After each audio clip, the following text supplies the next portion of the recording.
Hello, and thank you for joining us on Giving Voice to Depression. I'm Bridget. And I'm Terry. More than 350 million people worldwide suffer from depression, but you do not have to have it yourself to be affected by it. Its prevalence pretty much guarantees that someone you care about battles its darkness. This podcast tries to shine some light into that darkness. We're not experts, and we're not therapists. We're sisters and best friends who live with depression and who are committed to encouraging healthy, healing conversations about mental illness.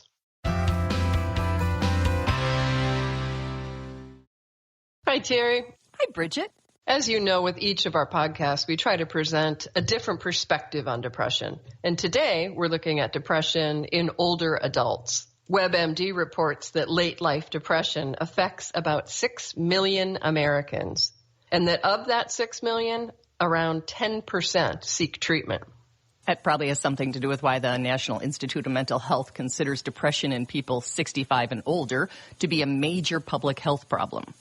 Exactly. And another statistic that really surprised us was that the suicide rate among people 80 to 84 is more than twice that of the general population. Did not know that. I didn't either. And today we're going to hear Mary's story. And Mary is the mother of 8, the grandmother of 16, and the great-grandmother of 4. Go Mary. She's socially active and a lifelong learner. And now Mary will give voice to depression. I'm 93 years old, and I'm going to write this down because I want to say what I want to say, and I don't trust myself to say what I want to say spontaneously. Also, my fingers are stiff, and it takes a while to turn the darn pages, and I can't sometimes read my own writing very well. Given all that, here goes. How's it sound? Good.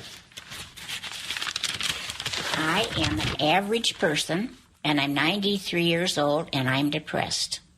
In the interest of accuracy, Mary has not been formally diagnosed as depressed, in part because her generation, as she says, really doesn't go to a doctor for something like that. In the time that I was brought up, when love yourself first was completely unheard of, and if you dwelled too much on yourself and your troubles, you would usually get over it. Or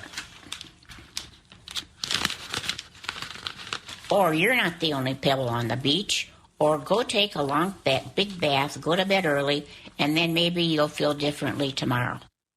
But now that all of her dearest friends have died and her body is slowly failing, Mary's tomorrows aren't much better than her yesterdays. And at her age, she never expects them to be. So I'm really, really disappointed in myself, and I'm truly surprised, very surprised, to find myself depressed at my age. What I need desperately is somebody, my peers, who understand that I'm depressed about being old and death. 2 subjects that none of us can avoid, right? So it's kind of a waste of time. It's all part of nature. You can't change it, and I know all of that, for heaven's sakes.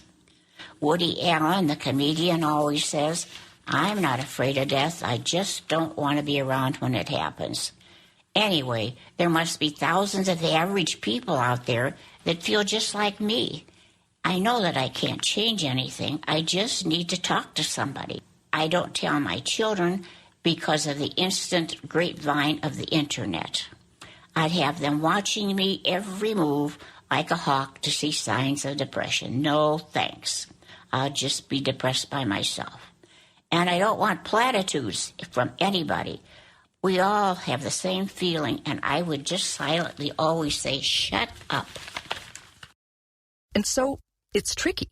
Research confirms the stigma attached to mental illness and psychiatric treatment is even more powerful among the elderly than among younger people, which can keep people like Mary from admitting they're depressed, even to themselves, while they, their families, and even their doctors often misidentify depression symptoms as a normal part of the aging process. In my case, I don't think it's an illness. I just think it's what happens when you're old. I know that. I'm not wallowing in this. I'm just really sad I've got it. And I didn't expect to. Because like you said, I managed everything else this long. Why would it suck you now? I can't believe it. But I am. There is a term self-stigma. You're judging yourself, saying, Oh, I'm I'm not ashamed. that. Yeah, I am. Yes, I am. Mm-hmm. But you wouldn't be ashamed of yourself if you had diabetes. You wouldn't think you were weak if you had the flu.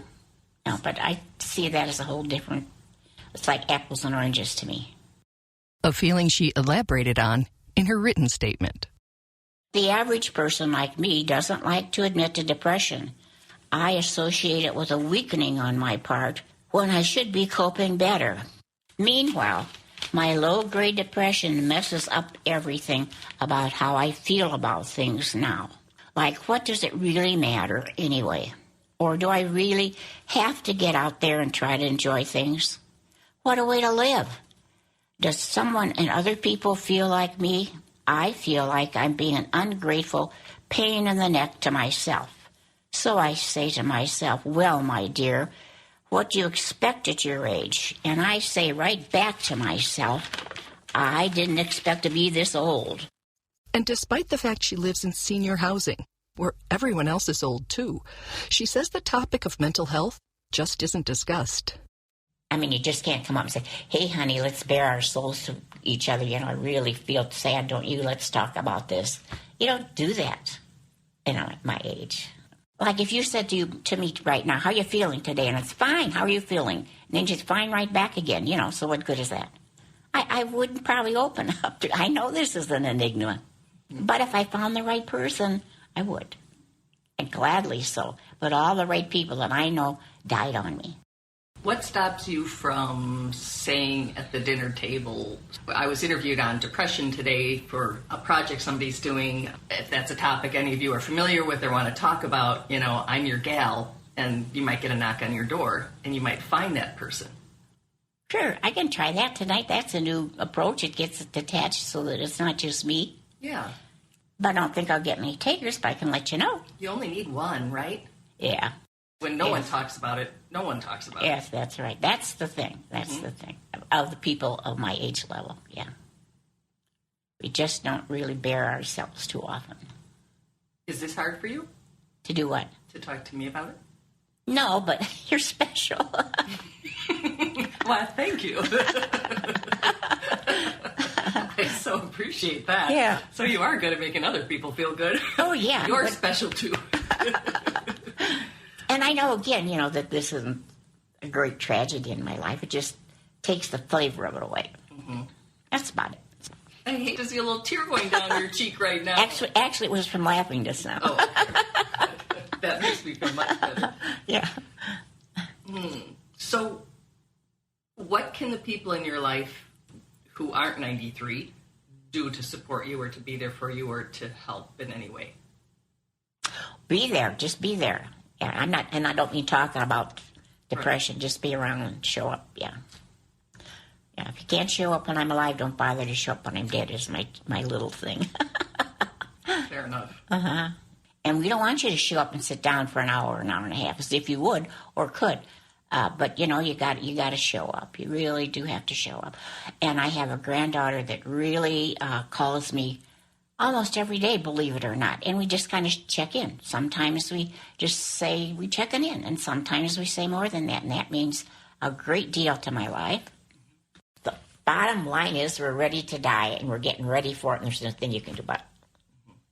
That's the bottom line. That's sad. Because we never expected it, really. We knew it intellectually. We all know it intellectually. But when you're right down there with no wiggle room, it's different.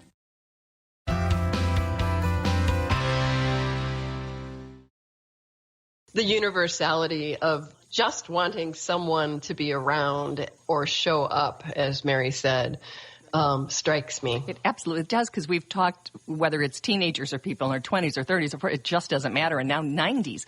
What do you want? You just want to know somebody cares. Somebody's there for you.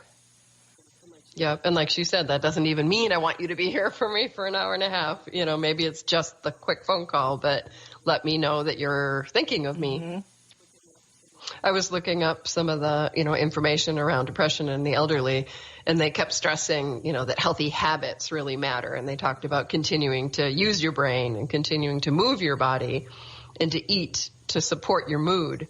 which means basically minimizing sugar and refined carbs. Talks a lot about sleep, getting at least 7 to 9 hours of sleep every night, and to find some form, loosely defined, of support.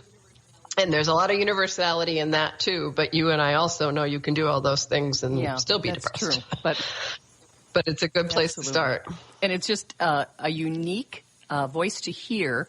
And when we don't think about very often, I mean, it's real easy to to almost put them out of your mind. And, damn it, 8 kids, did you say 16 grandkids? That's a lot of people who could send a card. So, I appreciate the fact that she did something she was uncomfortable with. Obviously, this is not something that she talks about, or as she said, they all talk about. Her generation doesn't talk about it. It's a big step. And I'm very grateful that she was willing to do that so we could explore some of the statistics, but also just put a human face on it and have some laughs during the talk, which was nice. And just, Sweet. It was a nice conversation. And for someone who said she never talks about it, we talked for 45 minutes. So that was also nice. And for doing a podcast when she doesn't even know what a podcast is. That's so funny. I love ending it on that. She will laugh so hard when she hears that.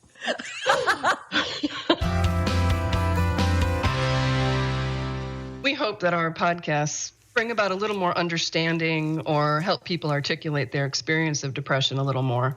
And thanks to each and every person who's digging deep and finding the words and finding the courage to give voice to depression. And you can find our podcasts on our website, givingvoicetodepression.com, as well as on iTunes, where we hope you will subscribe, rate, and respectfully comment. And please remember, if you're hurting, speak up. If someone else is hurting, listen up.